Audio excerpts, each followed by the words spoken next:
Before we begin, this episode does contain graphic details about the brutal murders of some people.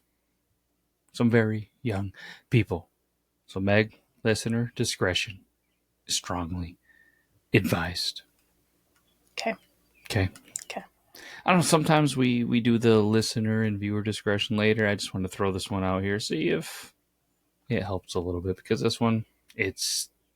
But either way, Meg, how are you? Before we jump into this, it's been a weekend, hasn't it? Mm-hmm. It sure has. Mm-hmm. And we finally hit summer up here. I know there's been the last couple of episodes where you're like, the weather stinks, it's rainy, it's cold, it's 48, 15 mile an hour winds and rain. Right. Well, for the last few days, we've had some nice weather. It's been pretty good. And we have been stuck in a gym. Yes. A gym under construction. A gym under construction. That was toasty. But either way, it's good for the kids. And we'll miss it someday. Yep. So, not trying to complain, but either way, anybody that's listening, you're hearing me, the voice, it's me, it's Matt, it's Beard Laws, and joining me as always, that beautiful, wonderful, amazing Dun Queen, Meg. And we are the Yore Town Podcast. We're going to jump into something from the old Tejas, Texas area. This one's an interesting one in a time where it's probably weather-wise comparable to now, but if it was at the time when this happened there, it would be pretty crazy. Did you know, Meg, the other day it was 30 straight weeks. 30 straight weeks on the weekends that we got precipitation. Mm-hmm. Rain, snow, sleet, hail. Those poor post office workers. And all of us. It's been brutal. But let's go ahead. Do you want to jump into this? Let's do it. Let's go. We're gonna head over to North Austin, Texas, Meg. Okay. And Austin, Texas right now is like the comedy central of the world. But at the time of the story, it was not. But I want you to picture this. Christmas lights. The blink from them are gently, happening from all the porches as the city kind of winds down for the night. There's a small little frozen yogurt shop. Ooh, I love a little froyo. What about you? Mm-hmm. Would you go froyo or ice cream? Ice cream. Me too. Custard or just ice cream? I think just ice cream. I've been loving the custard. Not a lot of options where we are, but either way, frozen yogurt. It's in a strip mall. 2949 West Anderson Lane. There's 4 teenage girls, and they're working the closing shift. We've done some episodes, haven't we? Don't like where this is going. No, I don't like this at all. And there's been a lot of episodes that we have done, even. And I've been listening to a book. We haven't done this episode yet, but spoiler alert, we're going to do one on the I-95 murders. Mm-hmm. It's a lot of closing shifts with that sick individual. But that's not it. But this is where we are. And I can't believe it's yogurt. Heck of a name, though, right? Mm-hmm. It's a place usually filled with the sounds of laughing kids and families. You know what I mean? But it's quiet because it's 11:45 p.m. Customers, they report seeing the girls inside. Lights still on, door unlocked. Just before midnight, Meg. There's flames. Oh, no. Patrol officer spots thick black smoke pouring from the yogurt shop and calls from the fire department. When firefighters break inside, they expect, a routine electrical fire. Mm-hmm. They're not, unfortunately, prepared for what they find. Lying in the back of the burnt shop are the bodies of 4 girls. 2 stacked, 2 nearby, bound with their own clothing, gagged, stripped, shot, burned. Oh. It's a lot. There's a lot in that one sentence. Mm-hmm. This is an absolutely devastating, sick story. We don't always start our episodes with a viewer and listener discretion, but this one needed one. Not electrical. Not electrical. What's unfortunate to Meg, the youngest, was only 13 years old. Amy Ayers. And this fire, unfortunately, and everything else is still smoldering, still warm. Unfortunately, she was shot twice with 2 different weapons, Meg. Her body partially separated from the others. I mean, just picture this. I mean, 2 separate weapons. But I'd have to imagine for, investigators and everybody else, having 2 different weapons potentially could maybe lead to an arrest, right?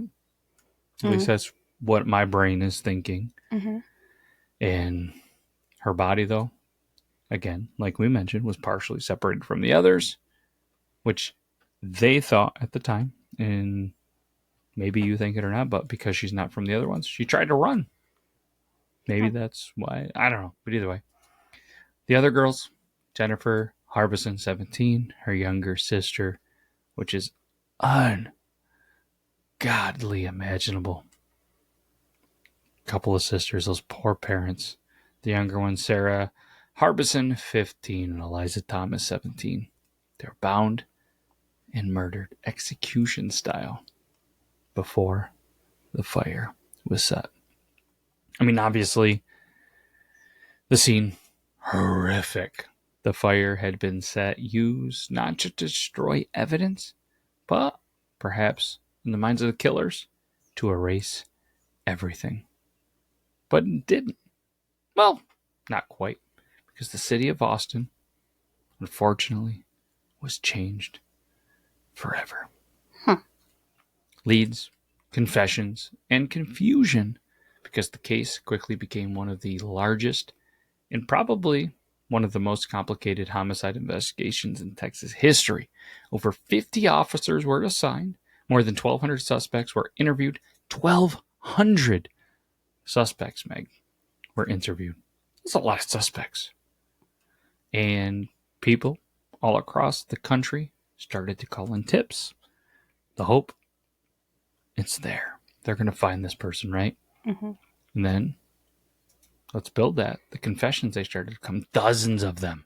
Some, which oddly enough, in my opinion, were voluntary. Some, pretty bizarre. Most were clearly false, which is odd. Like, all of these murders, and then people are going to come forward and be like, yeah, I did it. Right. I don't understand that. But maybe it was throw off the set. I don't know. We can sit here and theorize, but it's not going to get us anywhere. But it wasn't, Meg, until 8 years later, 1999, when everybody's preparing for Y2K, that the police, they finally arrest not 1, not 2, not even 3, 4 young men. Robert Springsteen, have to imagine not related to Bruce. Michael Scott, not the person on the show The Office. Maurice Pierce, and Forrest Wellborn. All 4 had been teenagers at the time of the murders. Pierce had once been arrested near the yogurt shop with a gun. The gun was tested. It didn't match any ballistic evidence from the scene. But authorities, they quickly circled back to the group. In 1999, right when Outkast was still singing about the song, or the year 1999, they interrogated. That word tripped me up. Why are you laughing? Interrogated? Is that what I said? Interrogated? Well, it depends. Are you Canadian? Or are you American? Or are you French? What did they do, Meg? Interrogated. Not related Bruce Springsteen and Scott separately, repeatedly, for hours at a time. How many times have we have seen in shows, episodes that we've done where they just interrogate? And I said it wrong again, didn't I? You're looking at me wrong. They interview these people over and over and over, and almost until they kind of wear them down, beat them down into a confession, right? Maybe this is the case. Maybe it's not. Michael Scott, again, not from the show The Office. You a fan of the show The Office? Somewhat. Yeah, it's pretty funny, right? Mm-hmm. Isn't it Michael Scott in that show? I think so. Isn't it? I wasn't like into it. People I on watched it on and off, but not like. People are screaming at us in the comments. I even have a show right here. Welcome to Dunder Mifflin. You think that I would pull this open? Either way, what they're trying to say is Michael Scott eventually broke after hours and hours of interviews. A word that I can say much better. And then there was a videotape confession.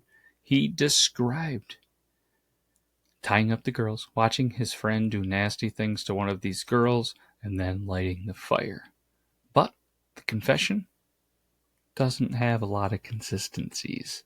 And the footage, Scott appears terrified. Kind of almost potentially like the law enforcement allegedly maybe was intimidating him a little bit. And at one point, an investigator is seen taking his gun out and putting it to his head. I mean, you have to imagine, you're a teenager and a cop in an interview room has a gun to your head. You might say some things that potentially aren't true. I've never been in one of these rooms, thankfully, but it's painting a picture of a terrible scenario, right?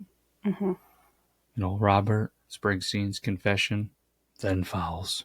It too contains pretty bizarre gaps and mismatched facts, things he seems to learn only after the cops started to maybe prompt and lead him into this information.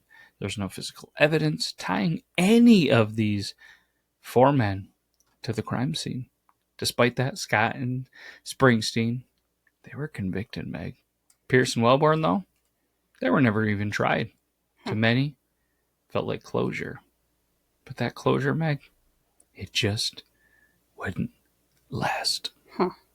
Because we're going to fast forward a couple of years into 2006, because there was a major development that actually shook the foundation of the entire case. DNA testing seems to be a common theme, doesn't it? Technology advances. These cases, they get pushed. And shout out to all of the people that just want justice for the right reasons. No guns to the heads of people in interview rooms where they're just like, we want to do the right thing. And eventually DNA testing evolves in much more advanced technology, obviously, since the 90s. And they took a couple of samples from the crime scene. The male DNA found on one of the victims, it wasn't Springsteen, it wasn't Scott, and it wasn't the other two men. Let me repeat that. The only DNA found in the shop didn't match any of the people that admitted to being there. I feel like that has been a thing. All these documentaries that are popping up on all the Netflix, the Hulus, the Amazon Primes, whatever else there is, it's evidence that pops up later, right? And then we are going to fast forward a little bit more. 2008, the Texas Court of Criminal Appeals, they overturned the conviction. It ruled that the defendants and their rights were clearly violated. The confessions had been used against each other without proper cross-examination, and it even violated one of the amendments, the Sixth Amendment. I have to admit, though, I feel like whether it's me or my history teachers, I don't really know the amendments that well. Do you? Like, could you repeat the 10 amendments right now? No. There's not a chance in hell I can get. The only one that I really know is the Second Amendment, because everybody's like, "Oh, the Second Amendment, free speech." Yeah, I couldn't. Am I a bad American? You're shaking your head now, but could you speak into the mic and say, you're a good American? I want you to tell me I'm good. I don't know them either. Yeah. Okay. Cool. We're good. We're on the same page. But either way, let's go all the way fast forward to 2009. Know what the coolest thing about 2009 is, Meg? I don't know. But the charges were officially dropped against Springsteen and Scott. They had spent nearly a decade, Meg, behind bars for a crime that they almost certainly didn't commit. But the cops, they needed an answer. They needed the scapegoat. It just happened to be these young men. To this day, Austin police they have not named even a new suspect. And the fire may have destroyed a physical evidence, like a lot of physical evidence, but the damage that was done by the police, coerced confessions, and rushed judgment left an even bigger scar. For the families of Amy, Jennifer, Sarah, and Eliza, justice is still out of reach. Meg, you're thinking, I'm thinking, the world is thinking, who killed these 4 girls? Some believe it could have been a robbery that just went wrong. Others, they argue that the lack of forced entry and how kind of comfortable the girls seemed shortly before the murders means that the killer or killers were known to them. Then there's the theory of multiple assailants. 2 weapons were used. Clearly, they know that from the ballistics. Multiple fires. They were actually set inside the shop. An arsonist tactic to destroy evidence. Or potentially just confuse the timelines. And what about the DNA? Whose is it? They have 1 DNA apparently in the thing. The FBI, the Texas Rangers, not the baseball team, the actual cops, they've continued to test it against national databases, Meg. They can't find a single match. The case, it's appeared on Cold Case Files 2020, Dateline, just to name a few. In each of them, they dig in, they retell the story, and they continue to bring new attention to a new audience. But unfortunately, Meg, no resolution. That's too bad. It's terrible. In 2021, on the 30th anniversary of the murders, vigils, they were held in Austin. Well, detectives, they return to the scene. Families, they speak out, again, demanding answers. And to this day, Meg, the case is still officially open. Another cold case. Somewhere out there, someone knows what really happened inside that yogurt shop on a cold December night in the 90s. 5. Just kidding. 4. I can't do math. My math is not mathing. 4 lives. They were stolen, Meg. A city. They were scared. And a justice system, at best, they failed to protect the innocent, both living and, unfortunately, past. The flames, and I can't believe it's yogurt, have long since burned out, but the echoes of the night, they still linger. And this is the Yore Town Podcast. I just want to remind you, stay safe, stay curious out there. Remember, the truth has a way, we've seen this, Meg, of melting through even the thickest cover-ups. It's a lot to digest. What do you think? Was it the boys? I don't think so. I don't either.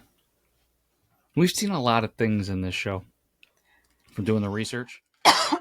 And we've seen a lot of things and a lot of times where it's just kind of somebody. Lack of evidence, or they're just out there. But this isn't the 70s. This isn't the 80s. We've also seen a lot where they're in the interrogation rooms, too, where they wear them down until they're so tired and scared that they start saying whatever they want them to say. It's disgusting. I couldn't imagine on video footage a cop putting a gun to somebody's head, more or less saying, admit this, we need something. Especially a teenager, like a young kid. And then they spend a decade in jail. Hopefully for something they didn't do. Not saying, you know what I mean? Obviously, probably said that wrong. But I mean, if they did it, they would have been accused. There would have been DNA evidence. It's clearly not theirs. Whether the people collected the scenes right.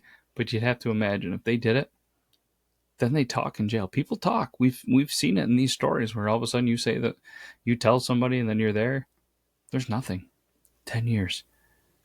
that they were in jail for Mhm. what we assume in our justice system. They didn't do it. It's a terrible thing. These poor families going I through don't this think with it no was them. answers. Yeah, I don't think it was them either. Hopefully, someday these families, they get answers. So as always, if you know something, you heard of something, and if you listened to last week's episode, it's just an old 50-year-old diary entry triggered the potential closing of a case. If you know something, hit up the Texas Rangers. Hit up the local authority in Austin. Let them know what you think. And hopefully you can bring justice to a terrible situation. But that's all we got.